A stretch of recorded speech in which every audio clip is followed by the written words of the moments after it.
I would go over to my grandmother's house if I wanted like good breakfast, you know. So thank God for that. And like my ballet, my jazz, and my tap classes were paid by my uncle. And when he would come to America, he would bring me back a lot of things like Barbies. You know, he brought me back rollerblades one time, and I swear to you, like all of my friends were like, "Oh my God, we need to." We're all different sizes. We would like go from one end of the street, and then we, you know, get each other. Yeah, yeah, exactly. So, and then when I came to America, I was like, whoa, this is completely different. You know, even the way I dressed, I got made fun of a lot, and my body, and I didn't develop very fast. I feel like I think American girls are, you know, everybody's different. I think everyone develops differently, and I didn't develop very fast. So I really got made fun of. And in Brazil, we don't have that. Like, it doesn't matter what you wear, it doesn't matter how you look. I think that everybody, you know, all my friends in Brazil were very, you know, much different than my friends in America. So it was a culture shock. It was different. Are you an only child, or do you have siblings? I have a sister. Okay, cool. Mm-hmm. Now, what was your family dynamic growing up in New York? Like off.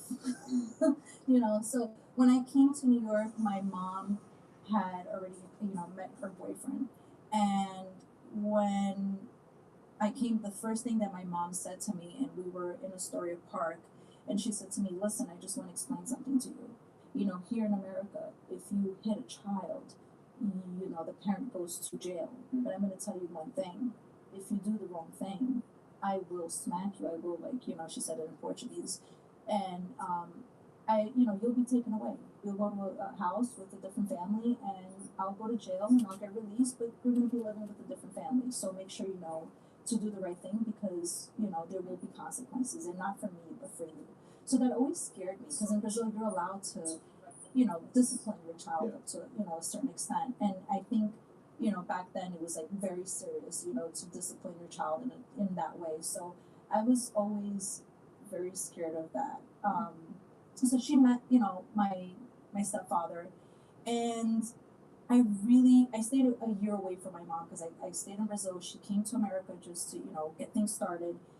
And I think maybe 2-3 months after I moved, you know, to America, my stepfather started to put on, and yeah.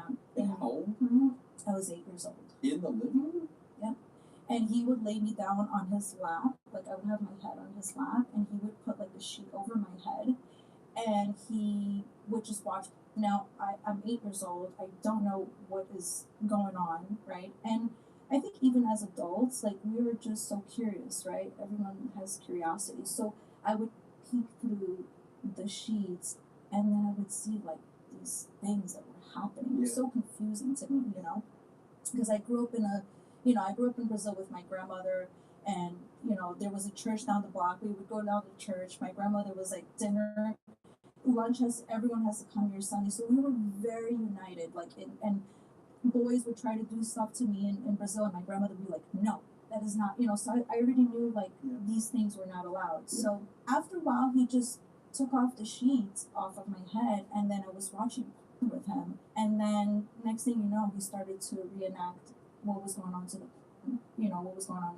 with me. And I was completely confused, because I didn't know anything about, you know, anything of sexual acts. You know, I just knew like a little tap kiss. Like, that's all I knew. Like, that's all boys would try to do with me in Brazil, which I was still young, but boys would try to do that. And I was confused, and I didn't know what was wrong. I had no idea, you know, and my mom was at work, and my stepfather had the schedule where he would come in and out, and it wasn't like a set schedule. So it went on for a really, really long time. Then we moved in, then my mom got pregnant with my sister, and we moved into a bigger house. And up until 10 and a half, all these things were happening with me. My stepfather was sexually abusing me and teaching me things that I wasn't supposed to be taught at that age, right? And it kind of messed me up later, actually, because you know, I started, when you can't have intercourse, when I had a partner and I was able to, and I was at the right age, I started to think that everything I was doing was sinful. Because I later, you know, when my mom caught me and my stepfather in the bed, he was like rolling around with me, and I didn't know, and he threw me off the bed when she walked in, and she was pissed, and she was like, what's going on here? So then, you know, they went into the other room, and they started to argue, and then she came into my bedroom. She said, "Listen, I know what's been going on." Never asked me, just thought that she knew. She's like, "It's never going to happen again. I spoke to your stepfather. It'll never, ever happen again. Don't worry about it." And then she explained to me, like, "Listen, this is an older man. He can't be touching you. This is not the right things to do. And I was like, "Okay, well, this is absolutely wrong." He didn't stop. He continued. Whoa. So you're 8, 9 years old. It went from, oh goodness. So you're being sexually abused by your stepfather, and your mom had known about it. She found out at 10. She found out, then she was like, "It's gonna stop," but it never stopped. Right. And did she know that it hadn't stopped? So then I would go back to her and be like, "Hey, he's like doing this again. He would creep into my room in the middle of the night," and I'm like, I would get so, not only annoyed but scared, because now I don't want to say anything, because as soon as I would tell him I'm going to say something, he would start physically abusing me. So and then later on, and like when it would be the next day, I'd be like, "Mom, like he's doing it again," and she would go and argue with him, and then he would stop for like a month, and then he would do it again, and then I'd go to her. It was a cycle that didn't break until I was 12 years old. Oh my goodness. Mm-hmm. So that's happening with your stepfather. You're being raised. Your mom is pregnant. And you said you grew up kind of poor, struggling to be middle class. Did money ever get in the way at that time? What was that like? Well, in Brazil, we were poor, struggling for middle class. When we came to America, we were, middle class. It was pretty, normal. I had a bicycle. I had a few toys. I mean, I didn't have the coolest sneakers. I think everyone was, and that's where the culture shock came in. Like, everyone was wearing Jordans back then, and I was wearing like Pumas. Do you remember Pumas? Yeah. I had like Puma sneakers, and maybe like the most I had were like the Spice Girls sneakers, like the platforms. Like everybody was wearing them. Those were the only two things, and like I would have my birthday party at McDonald's, and that for me was great. So that was kind of the dynamic of how we were, but it was fine. And then I think that being also an immigrant doesn't help out in America, because we were immigrants.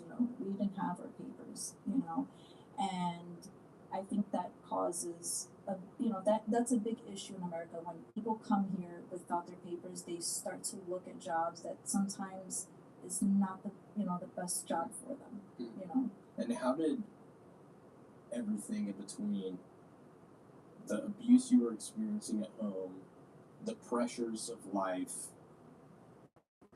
like moving into the States, everything, the emotions, money, all of it, how did that shape you at that age? It's so weird, because I think I got introduced to sex in such a young age, and I feel like people at my age would play like school, or play like with dolls. I started to play like I was a sex teacher, and I don't know how that happened. I think it really, what really got to me was the fact that my mom would not go to the police after she found out, and he wouldn't stop, and then I would tell her, and she still wouldn't, she's like, "Oh no, he's gonna stop," and then she would tell me, "Okay, we're gonna leave, we're gonna set up and we're gonna leave," and then we wouldn't leave, and I'm like, "Well, why are we leaving?" And she's like, "Well, because we're immigrants. If we go to the police, they might, send us back to Brazil. I don't have the money to raise you and your sister. We're just gonna have to stick around." And I'm like, "But I don't want to stick around." Like, I was 11 years old and cursing my mom out at that point. Where was your biological father at this time? It's weird, because my biological father had 4 other kids. Okay. And he was just not there. He didn't do anything wrong, but he wasn't a present father.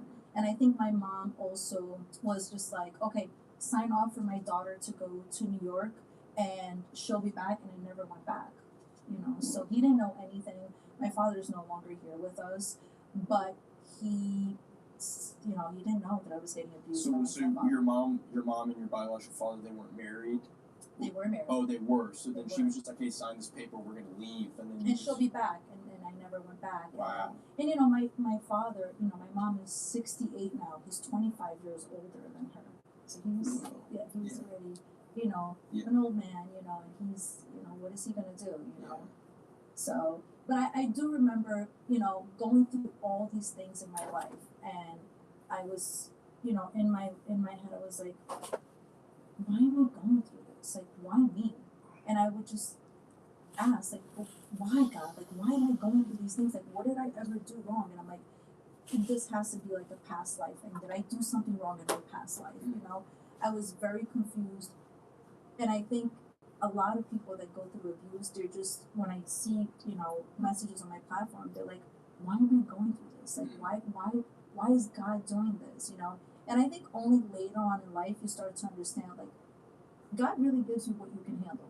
He will not give you what you can't handle. And I think the purpose of it is like, what are you going to do with all of this that you've been through? How can you change this narrative? You have to change it and make it positive. In a lot of ways,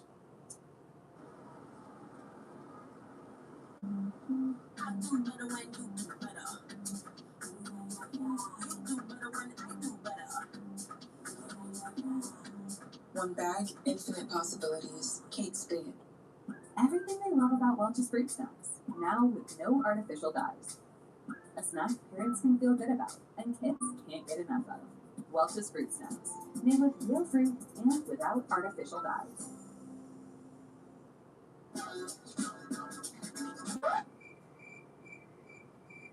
In San Francisco, there's a loophole that allows politicians to serve more than 2 terms. And that doesn't mean they should. That's why we need term limits. Term limits make room for new leadership and fresh ideas. People from different neighborhoods, professions, and generations. Our city's evolving. City Hall should evolve with it. We need term limits now. Vote yes on Prop B.